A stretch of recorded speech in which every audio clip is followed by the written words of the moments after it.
Benno, kennst du Prinzessin Billa Bella? Ja, das ist doch die lustige Prinzessin, die nur rosarote Sachen hat. Ja, alles, was sie hat, ist rosarot. Das ist die einzige Farbe, die ihr gefällt. Bei der Prinzessin Billa Bella ist alles rosarot. Ihre Kleider, ihre Schuhe und auch ihr Brot. Sie will alles nur in rosarot haben und hat sogar eine rosarote Zahnpasta. Sie hat rosarote Blumen in einem rosa Blumentopf und eine rosarote Krone auf dem Kopf. Ja, sie malt ihr das ganze Schloss rosarot an und hat sogar rosarote Unterhosen an. Ja, die Billa Bella. Rosarot ist ihre absolute Lieblingsfarbe.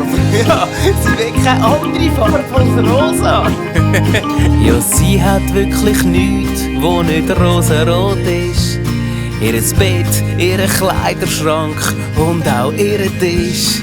Und das Wasser ist rosarot im See vor ihrem Schloss. Und sie hat sogar ein rosarotes Ross. Sie hat rosarote Blumen in der rosa Blumentopf und eine rosarote Krone auf dem Kopf. Ja, sie malt ihr das ganze Schloss rosarot an und hat sogar rosarote Unterhosen an. Und jetzt rat mal, Benno, welche Farbe hat echt ihr Segelboot? Rosarot!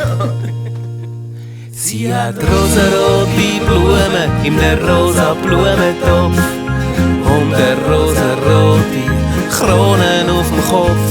Ja, sie malt ihr das ganze Schloss rosarot an und hat sogar rosarote Unterhosen an. Ja, die Billa Bella, ja, die Billa Bella will alles nur immer rosarot.